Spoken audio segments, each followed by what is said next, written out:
Com a palavra, não está aqui no currículo, eu acrescento, meu amigo Mauro Rauschitz. Boa tarde a todos. Já verifique-se efetivamente pelo meu currículo que eu estou no evento da Polícia Federal. Conseguindo resgatar aí cada detalhe aí da minha trajetória. Agradeço aí pela oportunidade de estar presente. Acho que a Previdência Social tem uma relação bastante forte com a Polícia Federal. Nós temos aí inúmeras ações em que nós atuamos em conjunto, e esta atuação conjunta entre Previdência, Polícia Federal e Ministério Público tem resultado em grandes economias para a Previdência Social e permitido que nós coloquemos atrás das grades, ou tem permitido, ao menos, que nós afastemos do serviço público pessoas que não estejam adequadas ou alinhadas com os princípios morais e éticos que o serviço público nos exige. Então, agradeço à DPF, também aproveito para parabenizar por esse brilhante evento, pelas discussões que estão sendo travadas ao longo dos dias. Eu acho que a pluralidade desta mesa também é uma demonstração de que a Polícia Federal está preocupada com todos os segmentos, de forma a garantir à sociedade, aos brasileiros, enfim, que a proteção do patrimônio público esteja sempre em primeiro lugar. Bom, antes de fazer minha fala, e eu vou ter que pedir desculpas, porque, em função desse pequeno atraso que a gente teve, eu tenho um compromisso, eu tenho um voo às 2 horas para o Rio Grande do Sul, então eu vou dar uma acelerada na minha fala, talvez pular algumas lâminas aqui. Mas antes, eu queria trazer um recado do Ministério da Previdência Social. Eu sei que há uma discussão aí de uma alteração legislativa, e eu acho que o Benito mencionou aí no painel anterior alguma coisa, esse projeto que tenta modificar as regras de aposentadoria dos policiais federais e policiais civis do Distrito Federal.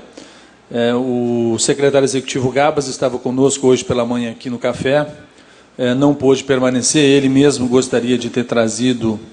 essa informação para vocês, mas o secretário, repetindo a fala do ministro Garibaldi Alves, pediu para tranquilizá-los que no âmbito do Ministério da Previdência não haverá nenhuma proposta que venha, porventura, tentar restringir ou reduzir direitos da Polícia Federal, da Polícia Civil do DF, porque nós sabemos do papel que a polícia exerce, nós sabemos da importância de termos os profissionais da polícia com a convicção e a certeza de que, quando tiverem cumprido a sua missão institucional, tenham a garantia da integralidade dos seus proventos, da sua aposentadoria, de forma que a gente tenha a certeza que vocês, com esta garantia, sintam-se protegidos e dispostos a continuar fazendo esse trabalho tão maravilhoso que a Polícia Federal já desenvolve. Então, um recado aí do ministro Garibaldi para que tenham a certeza de que terão no Ministério. Na próxima semana, inclusive, o ministro estará recebendo o doutor Leôncio, o Paulo e o Benito em audiência, para que a gente possa aí esclarecer e elucidar qualquer dúvida que tenha ficado acerca desse projeto. Então, tranquilizá-los, trazer esse rápido recado do Ministério da Previdência Social. Bom, eu tinha me proposto a fazer uma apresentação que ia trazer um pouco de todo o desenho organizacional da Previdência Social, mais especificamente do INSS, mas vou me deter àquilo que eu considero mais importante, e inclusive, não vou me utilizar aí, porque eu tenho muitas lâminas e seguramente eu não conseguiria abordá-las todas, então vou tentar, de improviso aqui, falar um pouco da nossa relação e a importância para nós do papel da Polícia Federal. Primeiro aspecto, o INSS, diferentemente da grande maioria dos órgãos públicos do governo federal,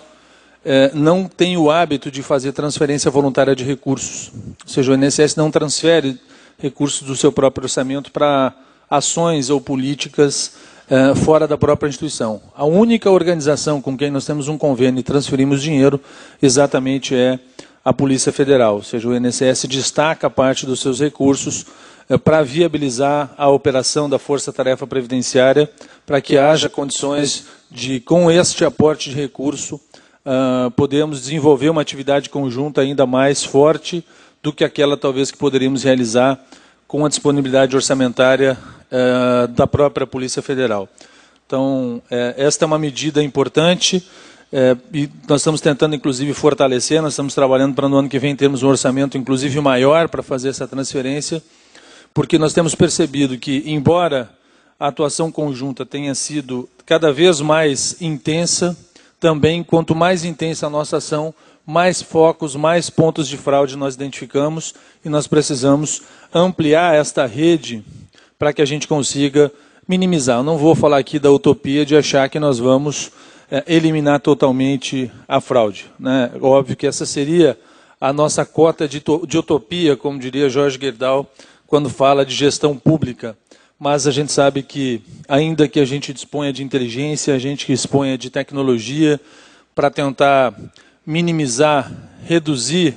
os focos de fraude no país, a gente sabe que também do outro lado também existe inteligência, ou contra a inteligência, também há investimento em tecnologia, mas principalmente existe do outro lado a questão do elemento subjetivo, que é a parte mais difícil da gente enfrentar. Ou seja, enquanto nós tivermos o elemento subjetivo, pessoas vocacionadas ou pessoas intencionadas em fraudar a Previdência Social, nós sempre vamos estar diante da possibilidade da ocorrência de uma fraude. Então, além dos nossos investimentos em recursos humanos, em tecnologia e inteligência, nós precisamos também fazer um trabalho de mudança comportamental da sociedade, e a gente sabe que essa é a parte mais complexa, é a parte mais difícil do processo, mas isso, ao longo do tempo, quem sabe, com a questão da repressão, que é a nossa atuação conjunta, né, mostrando, deixando claro as nossas ações, mostrando para a sociedade as nossas operações, mostrando para a sociedade que o que nós estamos fazendo e as pessoas sendo presas e as pessoas sendo demitidas do serviço público por estarem envolvidas ou as que não estejam no serviço público sendo efetivamente punidas, a gente tem condições aí de, pelo menos, inibir a ação de parte das pessoas que têm essa índole de tentar fraudar a Previdência Social e também os outros órgãos da administração pública. Como é que tem, de alguma forma, como é que o INSS se organiza em termos de sua estrutura interna para permitir que a gente consiga atuar conjuntamente nas operações? O INSS tem 2 órgãos de controle interno. Tem a auditoria, que é a área responsável tanto por auditar os nossos processos de área meio, ou seja, as licitações, os contratos, enfim, todas essas questões relacionadas a aquisições e outras atividades meio. E temos também um braço da auditoria que é responsável pela apuração ou a depuração do tratamento da nossa base de dados de benefícios para verificar se há ali a ocorrência de fraude, se há ali algum foco de ação externa ou interna no sentido de lesar os cofres da Previdência Social. A auditoria, então, tem um trabalho duro, né? Eu não sei se vocês conhecem os números, mas o INSS hoje faz o pagamento de mais de 29 milhões de benefícios. O orçamento deste ano estima 319 bilhões em pagamentos de benefícios para a Previdência, para os nossos segurados. E aí, se a gente fosse começar a aplicar percentuais de risco numa ordem de pagamento de 319 bilhões, se nós colocássemos 1% de oportunidade de fraude, ou 0,5% de oportunidade de fraude, nós ainda estaríamos falando na ordem de 1,5 bilhão, ou um pouco mais, todos os anos. Nós temos aí um resultado das atividades conjuntas, só para vocês terem uma ideia, na ordem de 1 bilhão e 100 milhões de reais que estão sendo recuperados em função das nossas operações conjuntas. Destes 300 milhões aproximadamente, eu vou achar o número exato aqui, destes 300 milhões, 334 milhões nós já recebemos, ou seja, já são valores que foram devolvidos aos cofres públicos. Nós temos 201 milhões em benefícios que estão auditados e 199 milhões de benefícios que que foram considerados, embora das operações, foram considerados benefícios regulares dentro do processo da operação. Mas mesmo assim, então, são 226 milhões foram recuperados como consignação no benefício, 1.600.000 consignado em folha de pagamento, 45 milhões foram pagos por GPS e nós ainda temos 760 milhões que não foram conseguidos a cobrança administrativa, que nós estamos então agora entrando com as medidas judiciais através da Advocacia Geral da União. Isso aqui é uma fonte do CEMOBEM, 1 bilhão e 41 milhões, para ser bem preciso, decorrente da atividade entre 1º de abril de 2008 e 20 de abril de 2012. Esse é um número importante, né, para os senhores que atuam todos os dias nas ações envolvendo fraudes da Previdência, quem está nas delegacias especializadas. Este dado nós trouxemos exatamente para mostrar que as operações, que o trabalho, o dia a dia de vocês junto conosco, junto com o Ministério Público, embora não consiga trazer a recuperação total dos valores de volta para os cofres da Previdência, mas pelo menos demonstra que o trabalho de vocês tem resultados concretos, tem efetividade, né, que é algo que às vezes, de certa forma, né, fica um certo sentimento de frustração, né, porque às vezes acontece a operação, depois se descobre que, embora na operação tenham havido prisões, por vezes essas pessoas acabam saindo da prisão, ou seja, são soltas, como se todo o trabalho que a polícia efetivamente realizou teria sido inócuo, ou até por vezes alguns ousam, né, arriscam dizer que o trabalho da polícia tenha sido realizado com algum excesso, com alguma falta de precaução e tenha, por isso, exagerado na sua força. Então, acho que os números, se pelo menos na esfera criminal, por vezes, os resultados não são tão expressivos quanto vocês desejariam a partir do trabalho de vocês, na parte dos resultados concretos de recuperação dos recursos da Previdência, eu posso dizer para vocês que temos recuperação efetiva de mais de 30% daquilo que nós apuramos nas operações realizadas em conjunto pela Polícia Federal. Além, eu acho que um outro dado relevante, eu falava da auditoria. A auditoria, então, faz essa apuração. Quando ela constata um foco de fraude, a auditoria encaminha para a Assessoria de Pesquisas Estratégicas, a AP, que é um órgão do Ministério, já não é mais um órgão do INSS. A AP, então, faz o contato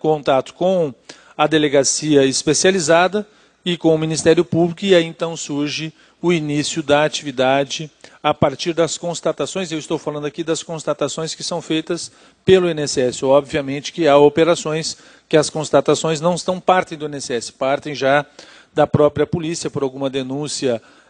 que chegue, e aí a operação se inicia já no próprio seio da Polícia Federal e nós entramos no meio do processo investigativo para contribuir aí com informações, com dados e acessos para que vocês possam trabalhar melhor. Este é um braço, ou seja, a corregedoria, a auditoria fazendo o papel dela diretamente junto com a AP, depois criando a Força-Tarefa Previdenciária. E outras situações nascem diretamente do próprio Ministério da Previdência na AP, porque nós recebemos também muitas denúncias a partir da nossa ouvidoria. A partir do 135, as denúncias chegam, elas começam um processo investigativo na própria AP, que já envolve desde o início do processo a participação dos senhores e do Ministério Público.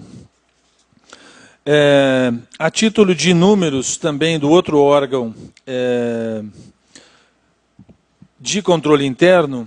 acho que aí é o papel da corregedoria e aí é um outro efeito concreto da ação dos senhores junto conosco na Previdência. Só para vocês terem uma ideia, aqui claro que eu não estou falando apenas de processos disciplinares decorrentes exclusivamente das fraudes. Aqui estão envolvidos outros tipos de procedimento, mas seguramente são bastante inexpressivos se comparados com os números de pessoas que sofrem processo disciplinar a partir de uma ocorrência ou de uma fraude e de uma ação conjunta da Força-Tarefa Previdenciária. De 2007 a 2012, nós instruímos 2.054 procedimentos administrativos disciplinares. Além disso, foram 492 sindicâncias investigativas